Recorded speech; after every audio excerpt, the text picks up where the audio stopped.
Look around at you across the street. Took a breath and I walked up to you. Asked the darling, when can we meet? 'Cause now it's not too late. I want to sit away.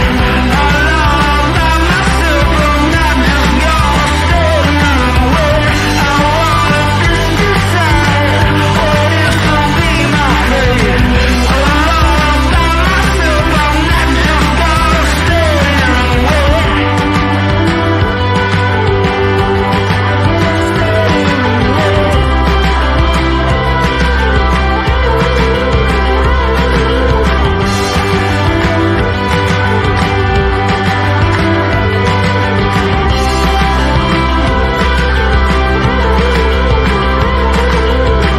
But now it's not too late. I want to sit away. Alone all by myself, I'm not just gonna stay here and wait. I wanna just decide what is to be my fate. Alone all by myself, I'm not just gonna stay here and wait.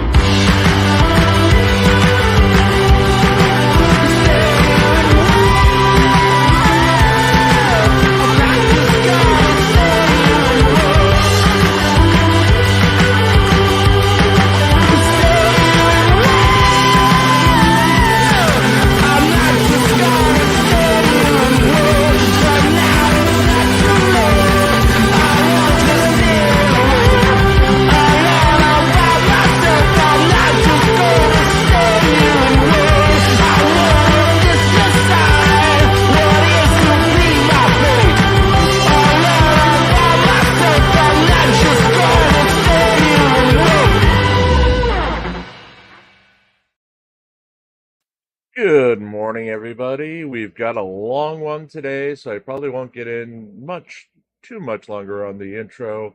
We basically had a storm move through today that knocked out power a couple of times and proved that the two feral cats that live on our back porch right now, who normally live on our front porch, are kind of, I don't know, special. One took shelter, the other was out there in the monsoon trying to put its body under our old grill, and the space under the grill is about an inch and a half. I had to chase it off the back porch because it wouldn't let me grab it and take it inside. But yeah, I made the executive decision to buy a small doghouse, which we will line with tarp, and it's off the ground so it won't freeze in the winter. It's not meant to be a permanent house, but a home for them when they try to do that again. It was just so sad. If you do want to help out with cost for that, we put the receipt up over in the Discord server. Any proceeds that come in tonight will go to that. It was not that expensive, but again, right now, the money is tight. So if you want to help out, please do. I know I'll get, oh, Jim's grifting again. But come on, oh, Lord. It was just so sad out there. Yeah. They're at the front porch now. The two and their other brother are now on the front porch. I've dried them off. They won't come in the house, so they're in a pretty good spot for now, but next time it rains, I'm just afraid of what I'll see on that back porch. So hopefully this will come out. And the doghouse grift, Parsons. Yes. I don't think I can fit in it, so it won't be a shelter for me either. Anyway, we're going to jump into today. Remember, the Karen Reed stuff was from yesterday, and we do provide an update on that. Also, remember, tomorrow night we will have our All-Star panel on a Thursday for once. So it's Thursday on a Thursday. Tomorrow night at 8 o'clock, 7 p.m. where it counts, 6 p.m. Mountain, and 5 p.m. on the West Coast.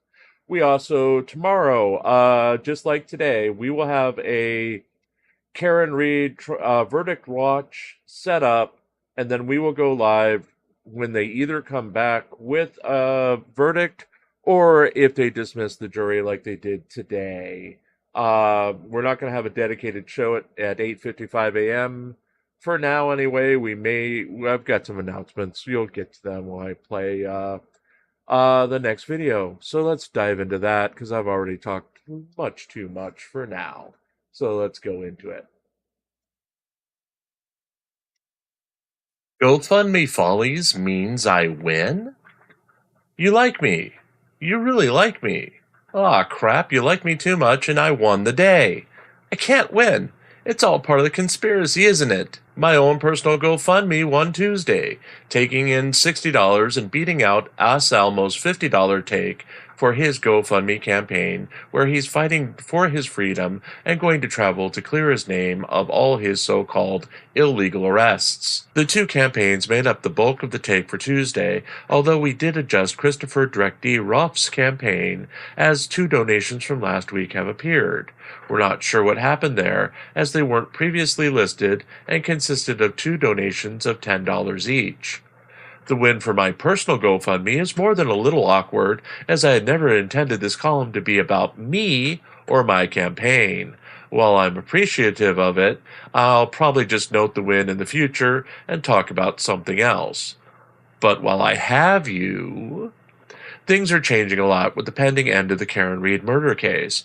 Most importantly, with the loss of 3 8-hour and 2 5-hour sessions a week, my channel is going to be significantly hurt in viewing hours. Not hurt enough to cost us monetization, as we're not yet monetized, but enough for us to be concerned about what comes next. If Aidan Turtleboy Kearney's eventual trial is televised, we'll more than likely cover it. We are also evaluating current trials and seeing if there's anything worth covering that is both compelling enough and interesting enough to devote our lives to it. Karen Reed had the hook of Turtleboy, who is well known in our communities. Without a hook, it's hard to bring compelling interest to viewers and give you something you'd actually like to follow and tune into every day. Without a new trial, next week we may start doing a 9 a.m. Eastern morning check-in show, going over highlights of the paper and what we're working on, along with Q&A from the audience. Not sure if Hank and Phil will be involved in that since we haven't discussed it yet, but it may be a way to keep in touch with our fans until the next big thing comes along. Please let me know what you think of this idea. As always, if you'd like to keep us reporting news stories every day, we do have a GoFundMe of our own located in the scroll below. All proceeds go to keeping the lights on, eating, and writing new stories to feature here and on ReallyCoolSite.org.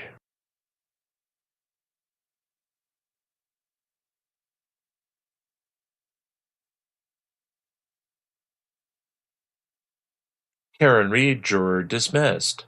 Closing statements in the Karen Reed murder trial were delayed for a little over an hour on Tuesday as a juror was questioned and ultimately dismissed before the start of the proceedings. A female juror, described by Turtleboy Aidan Kearney as resembling the Pam Beesly character from the American version of the sitcom The Office, was brought before Judge Beverly Cannoni twice and questioned.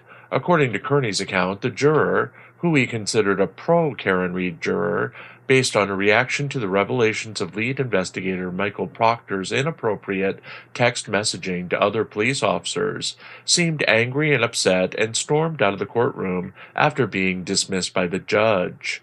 The press were unsure of what exactly happened leading up to the dismissal, with some wondering if the juror was summoned as the judge was going to ask her to be the foreman of the jury, which is a custom in Massachusetts. Others wondered if a mistrial based on juror misconduct was about to happen.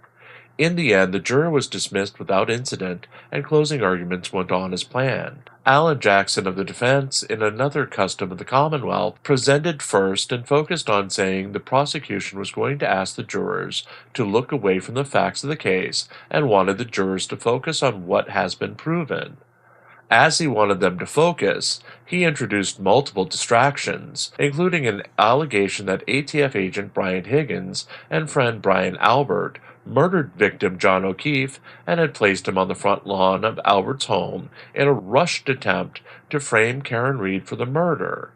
District Attorney Adam Lally responded with a timeline of events peppered with voicemails Karen Reed made after allegedly hitting O'Keefe with her vehicle. She screamed that she hated the victim and then accused him of cheating on her. She also did not attempt to contact police to report O'Keefe missing, despite calling friends and claiming that O'Keefe was dead and had been hit by a snowplow. Lally countered Jackson's claims that Higgins and Albert killed O'Keefe by pointing out that there was no evidence on O'Keefe's body of a fight and that there were no footprints in the snow or drag marks. He also pointed out that both men were highly trained in law enforcement and speculated that if they were to murder someone, they would never dump the body in Albert's front lawn for police to immediately find. After closing statements, the judge took over an hour to give the jury instructions. She then selected a foreman for the jury. Afterwards, the main jurors and alternate jurors were selected. Turtleboy Kearney expressed outrage that the other juror, who was considered to be a, quote, pro-Karen Reed juror, was selected as an alternate and would not be taking part in the deliberations. Kearney had previously pledged to poison the jury pool. He has texted what he claims to be jurors' reactions to various evidence presented in the case, using their juror numbers, but no other descriptions except that they were male or female. The jury ended the first day of deliberations at 4:30 p.m. with no verdict. Future Jim, here the deliberations ended again on Wednesday without a verdict. The jury went home early as one of the jurors had an existing appointment that he or she had to make.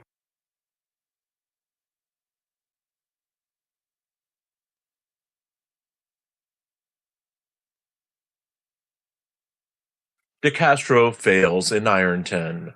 Jose Chile de Castro's appeal of the dismissal of his federal civil rights lawsuit against the city of Ironton, Ohio, retired Ironton Police Chief Pam Wagner, Ironton officials Brad Blojerick, Chance Blankenship, Evan McKnight, and Robert Fouch, the city defendants, and Major Chapman, Jane Doe, and Lawrence County, Ohio, the county defendants, has been denied.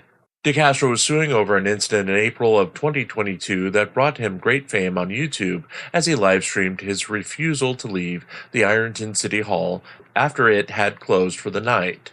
The YouTuber arrived about 15 minutes before closing and was accompanied by a small number of supporters.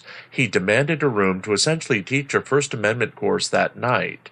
He was informed that the building was closing and he'd have to wait for his room for another day. An outraged De Castro refused to leave the building, even after a warning that he would be arrested on trespassing charges. His students all left the building quietly, but De Castro refused to leave and cooperated with police when they came to arrest him. The original charges De Castro made against the police included damage to his iPhone while in police custody and violations of his First, Fourth, and 14th Amendment rights. The case lingered since 2022, and at one point De Castro had made an amended complaint that eliminated the county defendants and failed to state a claim against the city defendants. De Castro managed to blow through multiple deadlines to state claims against all of the defendants, which resulted in the case being thrown out in December of 2022 until it wasn't, as De Castro made a reply right after the very last deadline that saw the case revived. It then lingered for most of the last year until it was finally thrown out, and again, De Castro demanded the right to make a third amended complaint instead of the dismissal based on new evidence. In that new evidence, he claimed that YouTube's atomic clock showed that he really wasn't trespassing, since YouTube's clocks apparently said it wasn't past 5 p.m. De Castro appealed to the Sixth Circuit Appeals Court, and it has lingered since last fall until now, when the appeals court finally denied the appeal and upheld the decision to dismiss the case. Essentially, De Castro failed to include the county defendants in his amended complaint, and failed to state a case against the city defendants. He failed to show that his phone was damaged, and failed to show that his rights were violated. The court also found that even if the atomic clock showed the clock displayed on the wall in the city hall was wrong, it was still the time the police believed to be when the building should have been closed. De Castro was given warnings, and he was able to leave the building at any time before or after the police decided it was closed and before his arrest.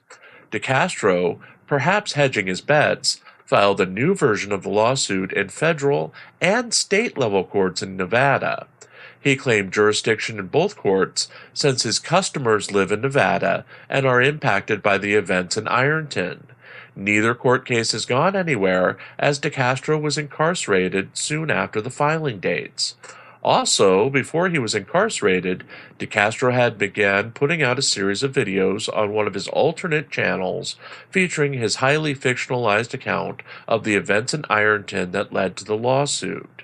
It is unclear if DeCastro can appeal this verdict.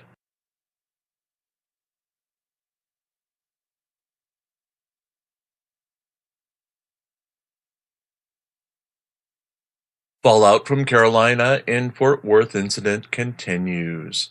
The fallout from an incident involving Fort Worth, Texas police officer Matthew Kruger and Carolina and Fort Worth Rodriguez continued Tuesday as various auditors converged on Fort Worth, and longtime Rodriguez associate Manuel Mata spoke at the Fort Worth City Council meeting.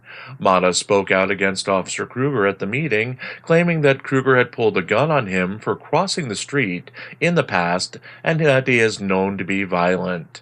He also said that Rodriguez skipped her turn in the public feedback session of the event because she was too scared to face the crowd based on the injuries she sustained in the incident.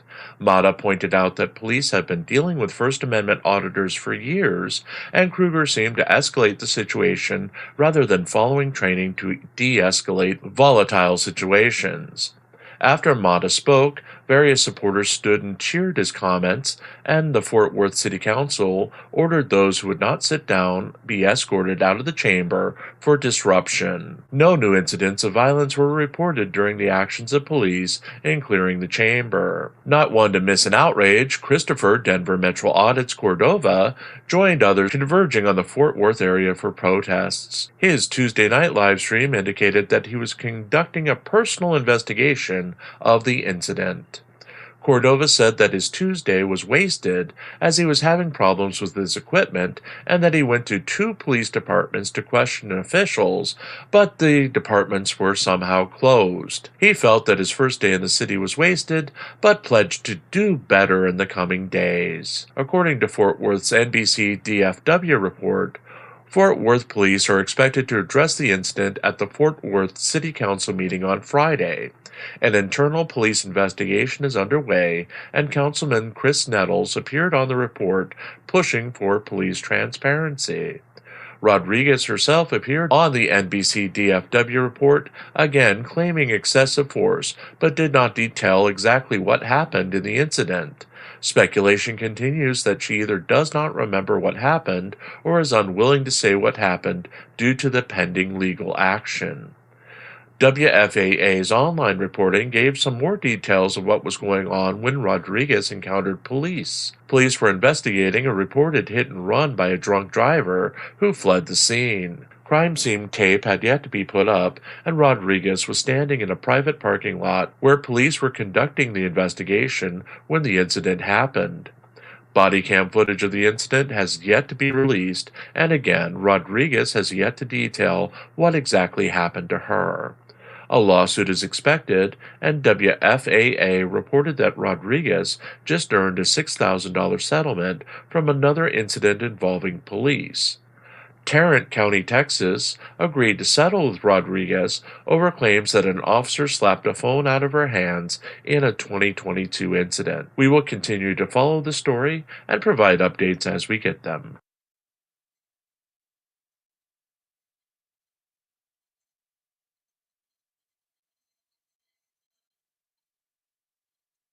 Flashback, June 26, 2023, DMA roasted by fellow auditors. YouTuber Christopher Denver Metro Audit's Cordova declined an invitation by auditor DJ K. The party's popular Big Smoke debate livestream on Saturday to debate Denver-based auditor Johnny Bravo. The livestream, held without Cordova, featured an hour-long review of recent complaints against Cordova, who has recently proclaimed himself the leader of the Denver-based auditing community while breaking ties with controversial Denver area YouTuber Regan Benson.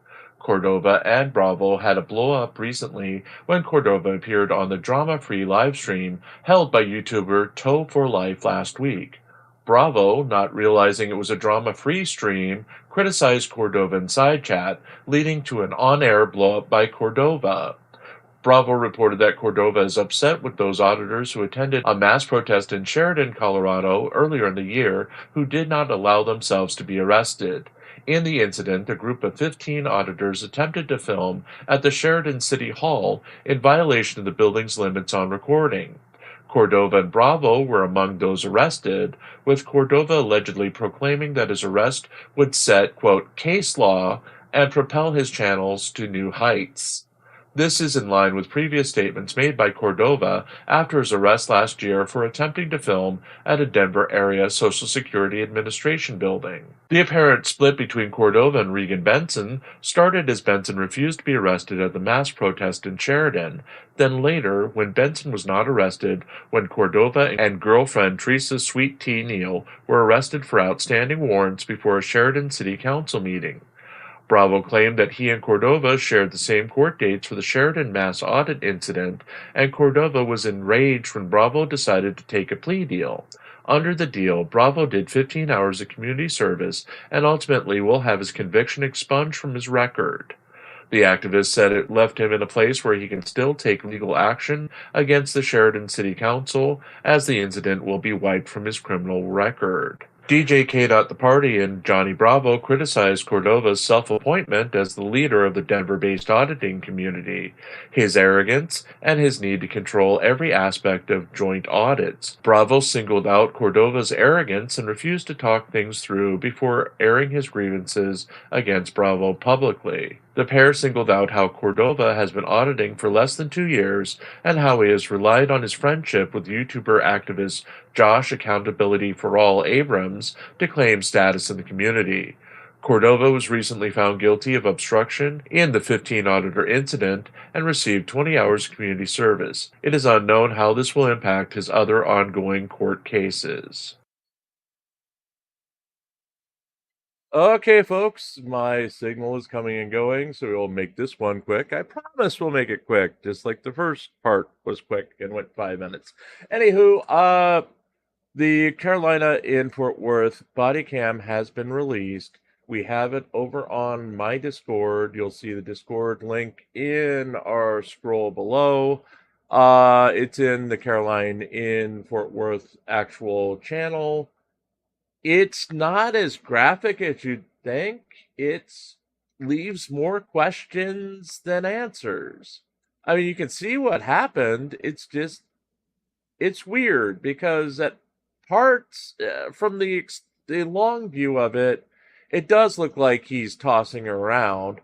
But the body cam footage itself, it looks at some point that she takes a dive. So I can't explain it, and it's up to you guys what you think of it.